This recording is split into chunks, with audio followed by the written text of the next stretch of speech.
Hey, what's going on, guys? Brother in Blue here. Just a quick heads up.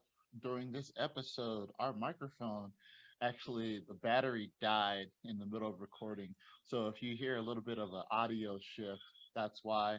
Don't be alarmed. I I was able to save it for the most part, and you can kind of hear most of what we're saying. But yeah, as far as the next episode goes, we'll make sure we have everything good and going. Other than that, enjoy.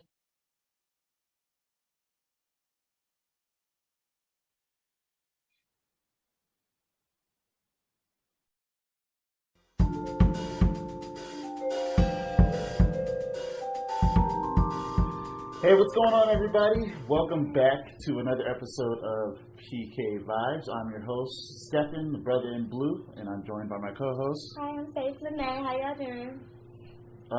Yeah, so welcome back. We got another episode. Now, before we get started, there's something I got to show you because I felt a little underdressed Oh, no, not last a big episode. presentation. Okay, and you still coming here I'm just me. popping Hello. with the lip gloss. Just So me. let me. So I decided to Not a wear a tie. tie. Okay, that's fancy. Mhm, That's real. mhm. That's real fancy. I mean, on this level of fancy. Can't Yeah. nobody see you on the level of fancy. And it's on brand too. So Oh, brother in blue. Brother in That blue. be you? that's me. Okay. You like it? I do like it. It's definitely still all Stefan fashion. So I'm out here for it. Eating Stefan, I'm here for it. Stefan fashion. Stefan fashions. Oh It's you. goodness. Yes. So Oh. yeah, well today we got a lot to talk about. First we want to talk about just kind of the feedback of last week's episode, and just kind of our thoughts about the response of it. What were some of the things you got from people, or Oh, some of the things I got from people is that they liked it. Yeah. I really enjoy you guys' feedback. I enjoyed the people that said I looked pretty. I enjoyed the people that sent words of encouragement, told us to keep going. All y'all, I read all the comments and I appreciate that. Of course, our mom was a a good old supporter, and she gave me about 30 minutes of feedback. oh yeah, our mom was like straight It up was director solid. mode. She had what she wanted to say. She said, my little two bits. Oh, and I got one more little two bit. Well, I'm trying to find some catfish. But so, yeah, that was my interpretation of the feedback. What was yours? What you get? Can I just say how funny it was that I got more comments on that video than my whole other channel. So clearly y'all don't give a shit about the kind of music I'm trying to play. Yes, they do. Yes, they do. Don't say that. It's just other No, I'm just avenues that you playing. gotta I'm just feed playing. stuff. I know y'all gonna listen to the music. The more y'all listen to us, the more y'all want to support my brother and his music. So that's cool. Everything gonna come when it's supposed to come. But I will say it was majorly positive feedback from those of you that did watch it, and thank you for our 6 additional subscribers. Here's to 6 more. So with that being said, this brings up a topic about just being able to figure out what's next, and bring up the idea of the second step, and how the second step in any journey is just as important as the first step. Definitely. There's a when I teach my students, when I'm teaching them about rhythm, I tell them you want to have a good first attack, the first hit, but also the second hit needs to be just as strong, because not only does it determine the tempo, Right. It establishes what dynamics you're playing, or it establishes the mood. It sets the tone. Like, not only does the first step set the tone, but the second step, I feel like, sets the tone even more. Definitely. But what are your thoughts? piggybacking off of what you said in the little music, I'm a singer, so of course I get told with my songs that the first verse, you definitely want to start them off right, but the second verse is when you got to bust out all your stops, you know what I'm saying? All the runs you gonna hit, all the little cute things that you finna do.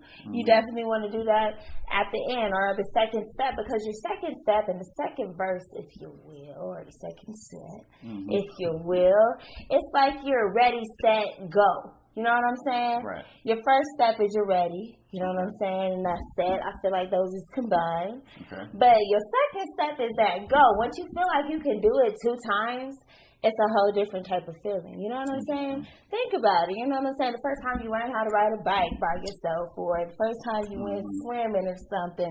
The second time you did it by yourself, you was like, oh, no, that wasn't no fluke. I did that for real. That was me. You know what I'm saying? So, yeah, that's how I feel about the second step being just as important as the first. It's, that confidence you need to keep going. It's that solidification, if you will. Yeah, I will say, like, going into recording this a second time, I feel a little bit more comfortable. Just,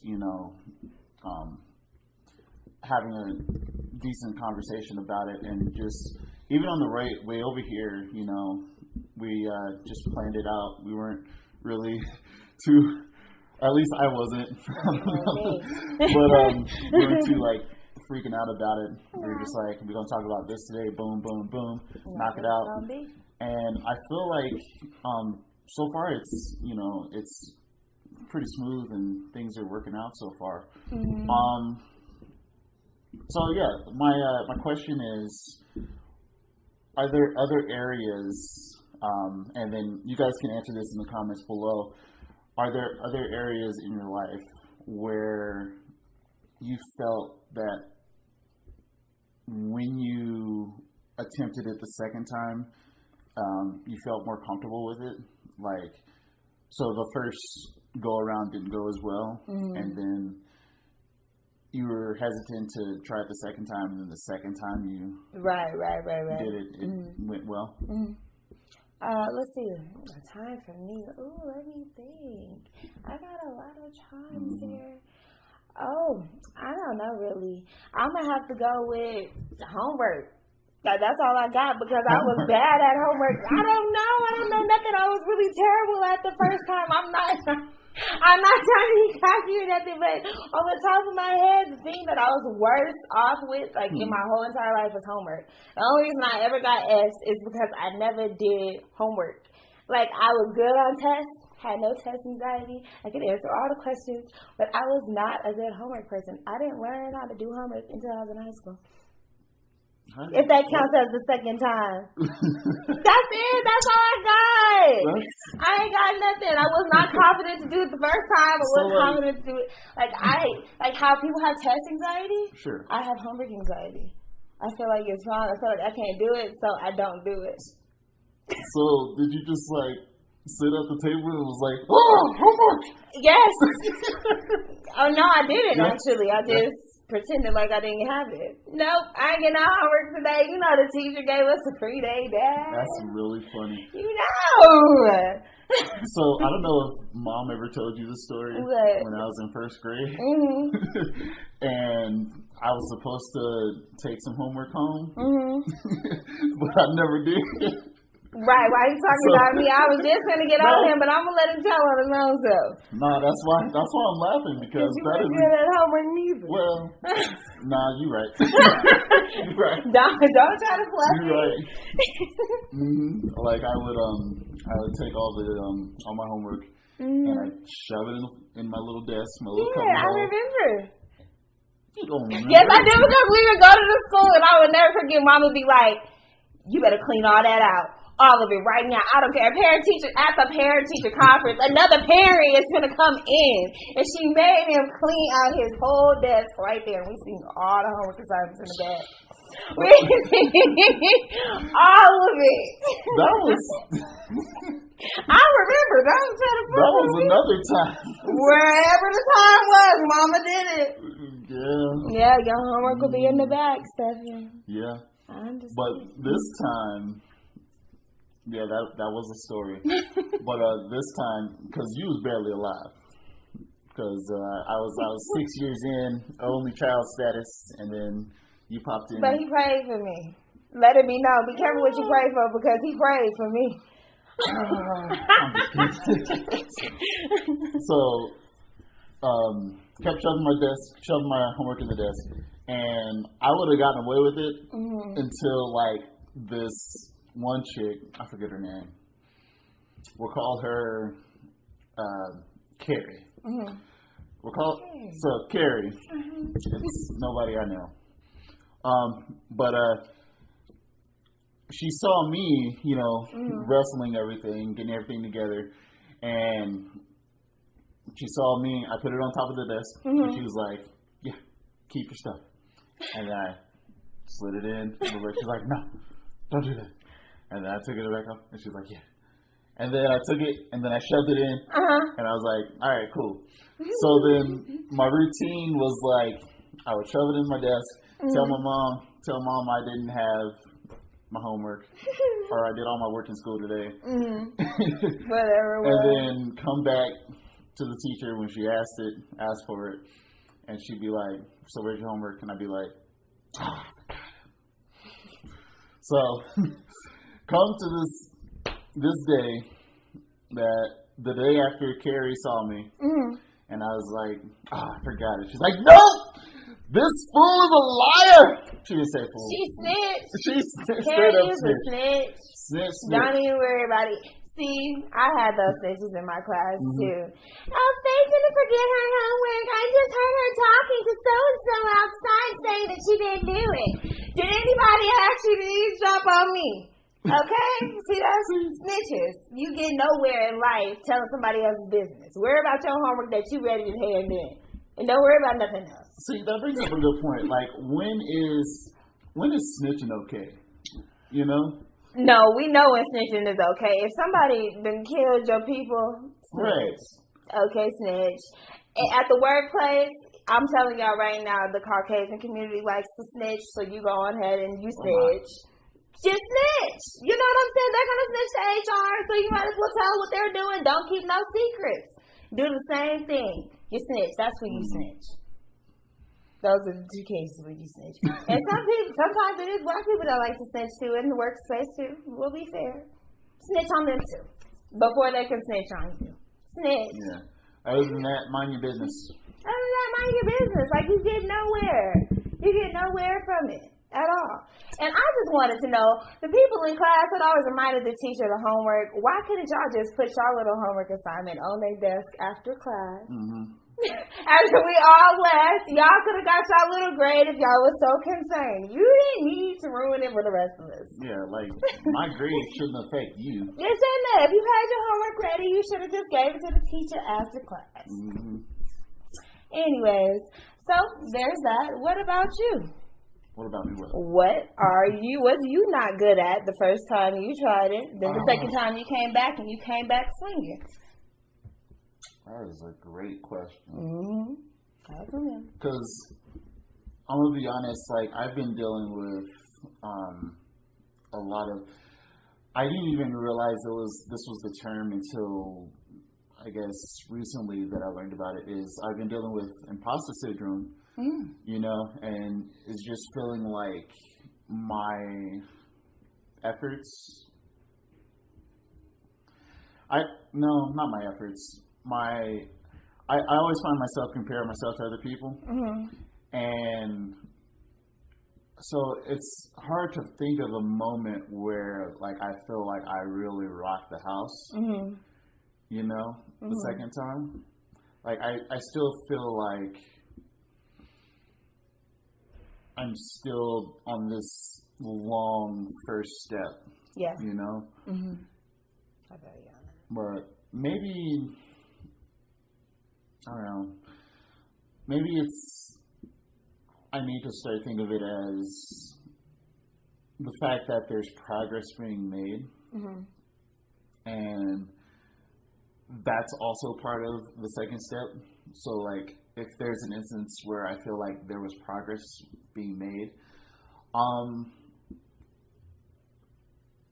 this might not be a surprise, but by the way, those of you that are following us, I'm gonna probably have a lot of band stories, just because like that's where I spent most of my time. So if you're tired of band stories, sorry. What was I gonna say? Band stories. Huh? You just got started telling the band story, so go ahead and tell your band story. Well, I gotta let them know. But right. so I think the best example I could give is when I was high school. It was, I want to say, my junior year, and this was my second year in the percussion ensemble. Mm-hmm. It's called winter percussion. Basically, we take all percussion instruments, mallets, drums, stuff like that, create an ensemble, and we create a piece, and we use that to compete against other schools in the area. Right. So this was my second year doing that, and the second year actually I feel like challenged me so much more than the first year.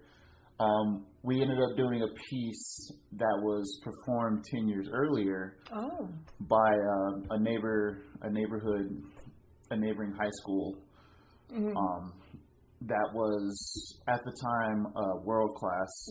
Basically, what that means is there's 3 classes in the circuit: A class, open class, world class. A class is kind of like novice, kind of basic skill sets.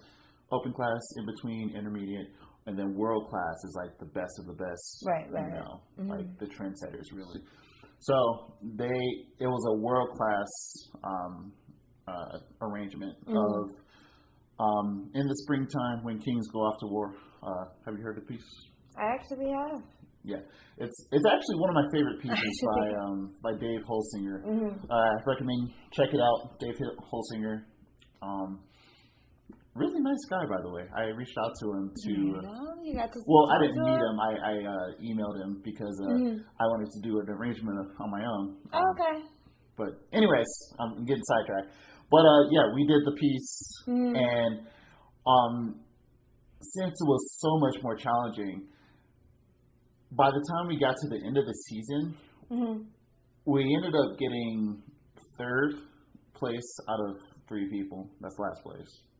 But even though we ended up scoring so low, the fact that I was able to, because I remember first looking at the piece and just looking at the amount of notes and the amount of music, and just like, it was like, it had to have been like 4 or 5, 6 pages a piece, 6 pages of music. And I remember just being so overwhelmed. I remember the first day, I had to like write every single note in, just because I was just so confused. And over time, I started getting more comfortable with it, started getting faster, like reading music. And by the end, even though it probably wasn't, it was nowhere near the original performance, I felt like I accomplished something, you know, and I will say it might even have given me a little bit of an ego boost, really. Right. Just feeling like I could accomplish like pretty much anything, you know. And then from there, I went on to like do drum corps and all kinds of other stuff. Talk about that later. But that one moment I felt was kind of like the stepping point or the launching point to try to achieve other things. Even though I am fighting this imposter syndrome, it still gives me the courage to at least make the attempt, you know? But, yeah, that's just kind of where my head's at this point in time. That was a good example. Yeah. That was a great example. Really? Yeah. Yeah. Oh, thank you. And in a nutshell, you said that, you had the music, didn't work out, boom, you learned how to get the music, boom, you played the music, boom. Right? Yeah. Boom.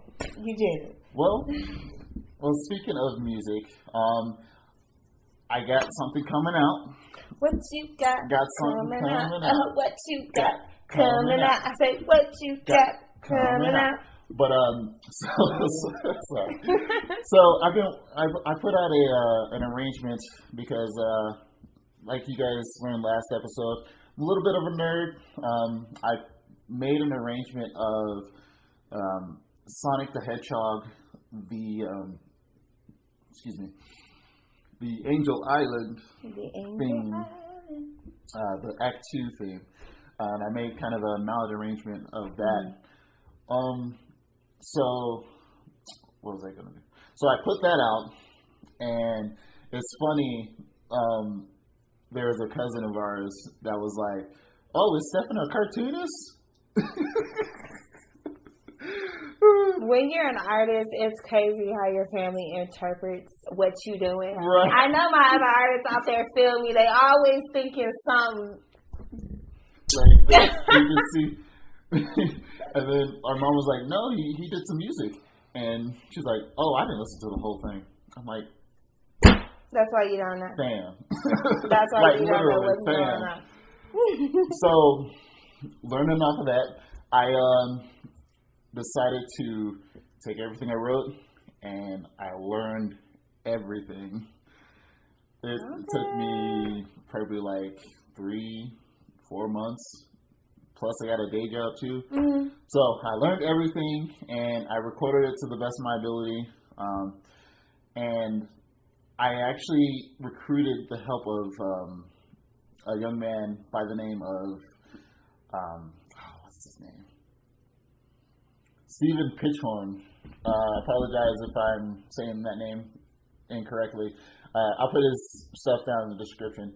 But incredible drummer, awesome bass player. So I had him record the drum and bass parts, and then I learned pretty much everything else, and put that in a video. And that video is going to be released for Patreon on Monday. Okay. And then it's going to be released for everybody else on Thursday. Mm-hmm. So by the time this video comes out, that'll be tomorrow. Okay, cool. So I encourage you to check it out. I'll put out some other videos about, the behind the scenes and everything I went through to make that happen. And it's a story. Glad you recorded that, because I was just going to say, a lot of people don't know. People think that when you write the music or you compose it or whatever, that you just automatically remember it. They think that as soon as you do it, it's burned in your memory. But no, when you create things, you got to go back and remember what you thought of. Exactly. Like it actually is a task. So I'm glad that you got that video to document what you got going on. So y'all go ahead and check that out and look at the struggle, and also look at the beautiful art that he created within the music too. What was you gonna say? By the way, that art it's not his. Oh, it's not his. Let's make that clear. He didn't draw it. The music, y'all. I sourced it out to Fiverr, but the music I arranged it myself. So check that out. Come tomorrow. Hope you guys enjoy it. Share it with your friends. Patreon. Hope you guys enjoy that as well. There's already a behind the scenes of kind of my thought process on the Patreon site as well. So check it out. $1 a month for Patreon. Speaking of which, you want to tell them? Or I could tell him, or you want to tell him? I'll tell him. Just kidding. I mean, I was going to say something. I was going to piggyback off what you said. Oh, go ahead. As well as saying that what's in his videos, you know what I'm saying? The mallets, the instruments that he may use and stuff like that, that's definitely what some of the funds of Patreon is going to go towards, supporting things like that. We got fancy little recording equipment, supporting things like that, lights, because we black and y'all need to see us. Yep. don't even worry about it. We got a lamp right now, but we need, light, stuff like that. If y'all want us to look better, you know what I'm saying? That's what the Patreon is going to help, and that's what those funds are going to go towards. Yeah, it's going to go towards. I've also had my eye on a studio. I actually live across from an office building that is geared towards artists and people that pursue artistic endeavors called. Well, I'm not going to say the name of the building, but yeah, it's geared towards artistic endeavors and creators. However, building the Patreon will help to fund eventually getting a office space in that building, Definitely. Which would be awesome. Definitely. Yeah, I think that's it. Is there anything else you want to say about the Patreon? Oh no, that's all that I wanted to say about that. Definitely. Okay. Cool. All right. Well, moving right along. The last thing we want to talk about is we recently saw the movie Soul. There's so many out there. By recently, I mean like a month ago. But y'all know. Y'all know we seen it on Christmas. Y'all know that was the Christmas movie. That was the Christmas movie.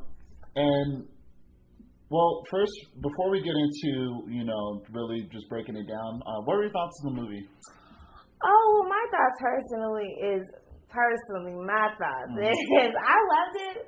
I thought it was cool that it definitely touched on a lot of different things as far as what comes to mind when you think of the soul.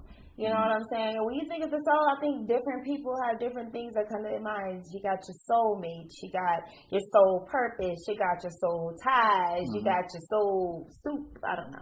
So you got like a whole bunch of things. Like for spiritual people, they do different things with their souls. And then for me, I'm thinking of my physical soul. I think it's in my gut.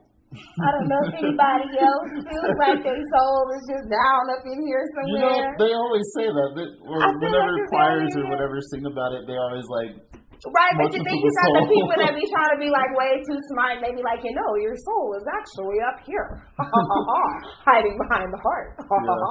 Anyways, you know what I'm saying? The soul is it's your own, and they touched on that in the movie. Like they touched on almost all the crazy thoughts you could think of about the soul.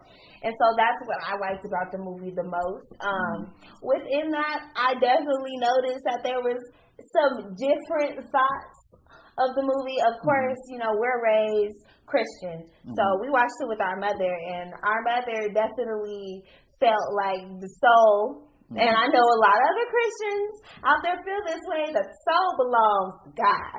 And if you ain't talking about that, then you ain't talking about nothing when it comes to the soul. So I know she felt that way.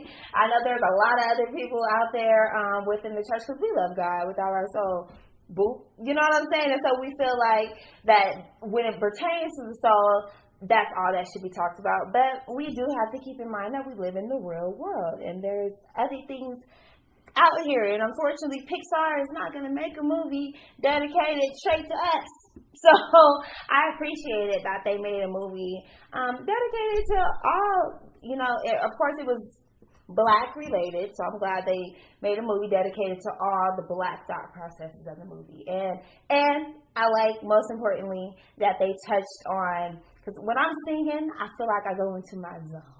Anybody else out there? I love when they touched on the zone. You know what I'm saying? I'm like, that's what it feels like. So I definitely loved that part and stuff like that. So that's my thoughts on Soul. What was your collection of thoughts on Soul? Well, I mean, you kind of jumped the gun because I wanted to get more in depth on that. But backing up,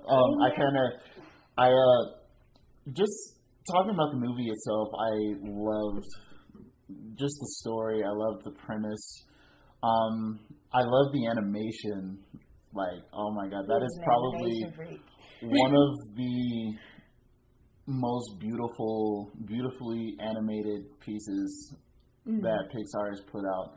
I will say there's still a short that they did. I forget what it's called, but it's with the birds and they're chasing the waves. Have you seen that one? I'm not sure. I've seen the birds on the light line, but No, no. I don't This know if I've was. seen the I waves. think this came out. This was with. What movie did it come out with? Maybe it was Onward. Oh, I seen Onward on the Onward, bootleg. or maybe it was. So there's no way I would have seen that. Yes. Well, it was one of their more recent movies that it played in front of, Mm-hmm. and it was shot so well, and the water looked so realistic. Mm-hmm. That is probably my number one Animation of Pixar. Pixar animated moments. But this, I think, comes a close second for sure. Right. Mainly, you heard me gush about this. That saxophone. Ooh. Definitely that saxophone all day long. That saxophone was so good. It was amazing. Knocked the mic over and everything.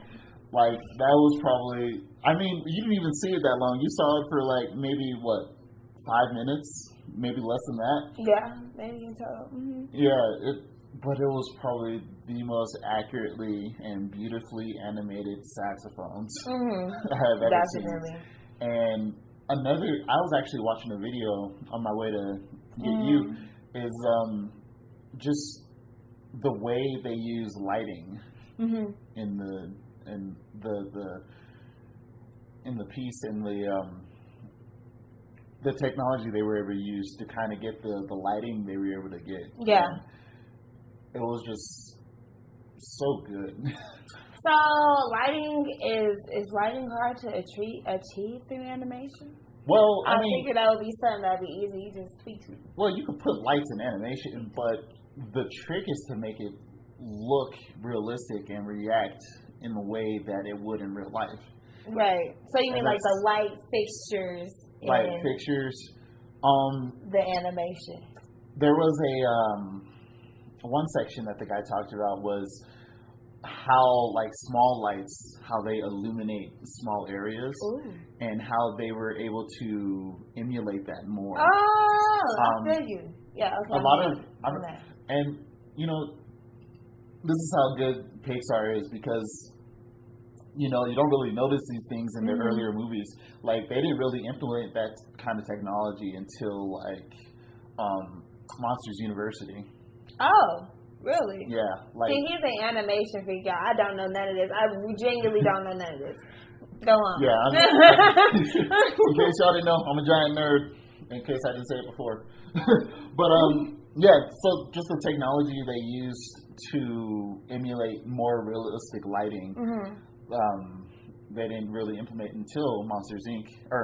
Monsters University. Right. And you can kind of, like, as you watch these movies back to back, you can kind of see it, even though it's like so small and so subtle. Right. And just their placement of their characters and the way they actually utilize it, you don't really notice it. Right. But since they're able to enhance the lighting in such a way that it's just so, even though it's like so small, it's really huge animation wise. So those are the like two main things that kind of just blew my mind. And then as far as the story goes, it got me questioning things about, like, you know, what purpose is in life, and like how to, it's more about like how you affect people.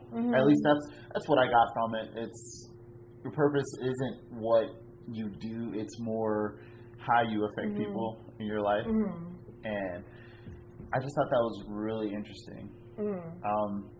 But yeah, overall I enjoyed the movie. I'll give it I'll give it an 8 out of 10, because I don't do decimal points. What do you give it? I give it 8.752 out of 10. Because I really did like it. So for real though, it really is close to a good 9 for me. It was a good. Well, with that being said, Faith kind of elaborated on this earlier, is I feel like there were two kind of criticizing responses to the movie. One you mentioned earlier is the theological interpretation of it, and what? What? Yeah, the theological Yeah. interpretation of it, and how it's not necessarily theologically or what's the word I'm looking? Accurate. I can say words, but my thoughts on that is it's an artistic interpretation, and things with artistic interpretation. Oh my god. Interpretation. You good? Take your time. You good? We all got speech impediments. Let this be known. We gonna mess up our words. I'm gonna Yeah, trip y'all over my gonna- words. Wait till we get it right. Hey, But anyways, what am I saying? The artistic interpretation is you get a little leeway, and I kind of like that they kind of address like all religions in some shape or form. I like that. But I do at the end of the day, like the movie wasn't about the religious implications. Like it really wasn't. The movie was more about, like I said earlier, finding one's purpose and finding one's reason for living. Yeah. Which I think is a very powerful message. Yeah, I definitely think that's a great explanation of the main plot. The main plot definitely was finding your purpose and what you're going to do in life and who you're going to be, no matter what you believe in. And I definitely believe that the subplot definitely was to address, like I said, the different ideas of the soul. Crazy things that we think about when it comes to the soul, and that includes religious views. So I think that they did a great job in intertwining the main plot with the subplot. So, yeah, I definitely feel you on that. And what was the second point you was going to say? The second criticism that I've been seeing around is the fact that we have yet another movie where the black main character doesn't stay black the whole movie. Yes, it's another one where he can't stay his shape as a black man. So I want to hear your thoughts on this first, because I have my thoughts, but I want to hear what you got to say about it. Man, what do I feel about it? I think I'm gonna get deep right quick. I think that's how the world views us. We always gotta be something different in order to be pleasurable, right? You know what I'm saying? Either we entertaining, either we gotta service somebody, doing hair or customer service, answering phones, whatever it may be. The economy, working period. Okay, working period. We gotta transform and become a whole different person just so we can eat and make money.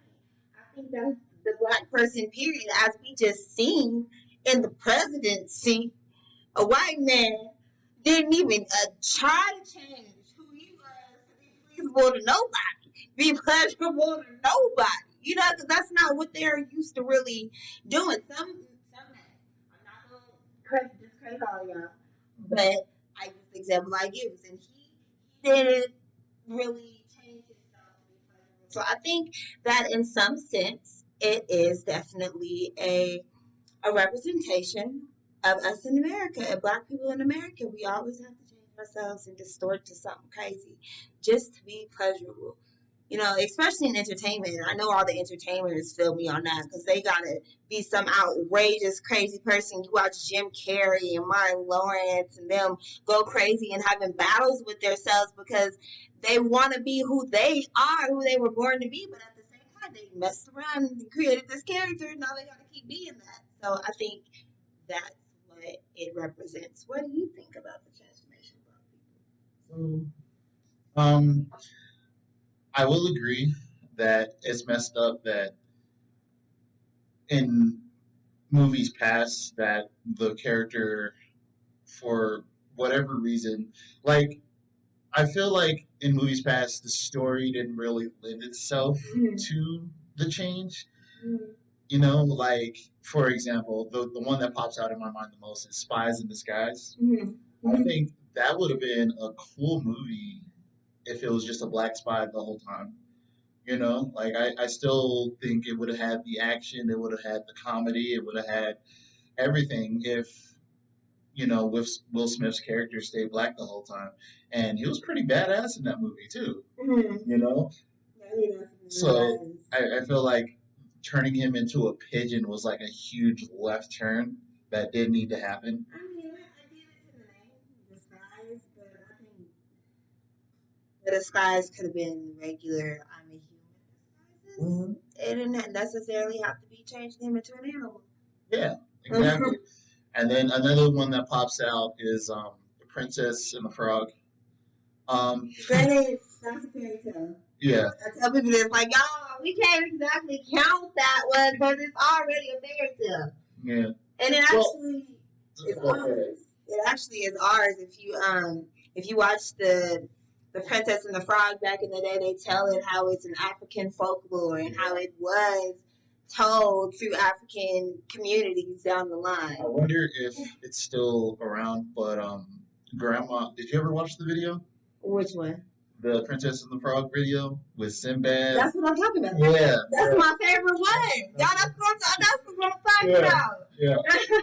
That's the one where they talk about it is folklore. So anyway. You know what's funny is I didn't realize for the longest time that the frog was Sinbad.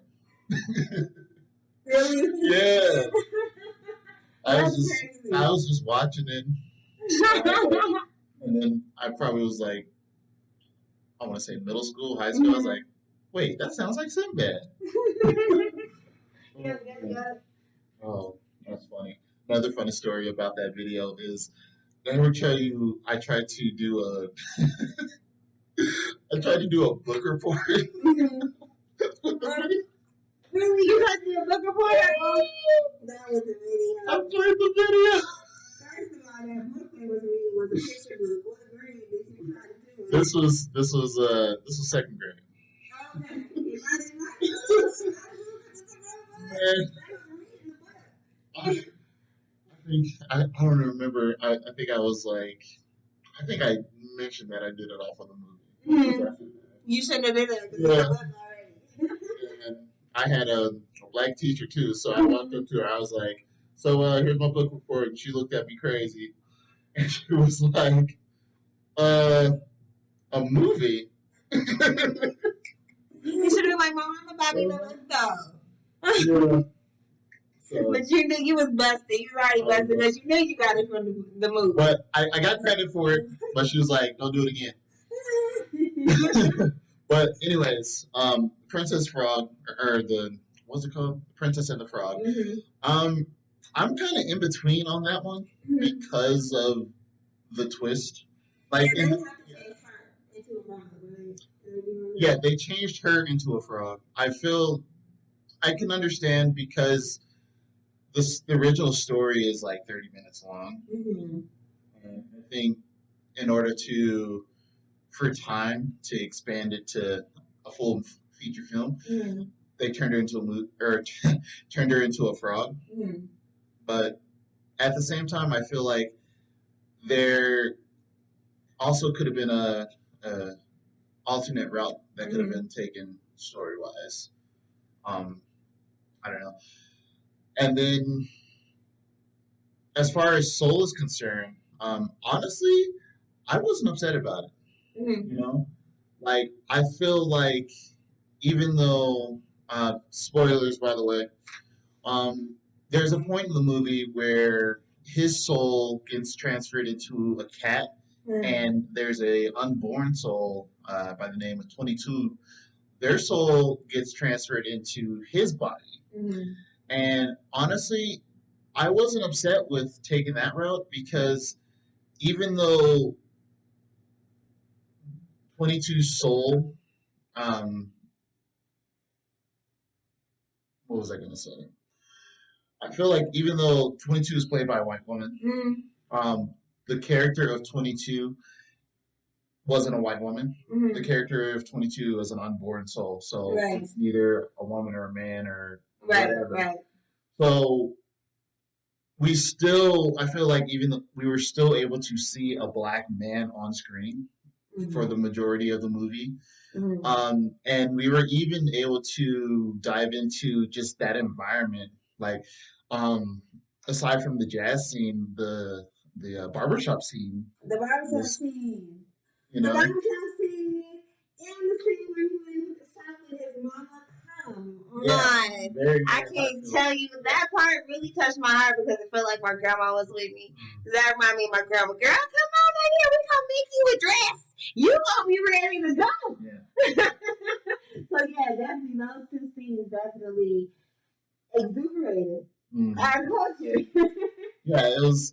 You could tell, like, even though the character, despite being in the cat, you could still tell that the team over at Pixar really did their research, on just being in that culture and being in that kind of environment. Definitely. And I feel like it did perfectly.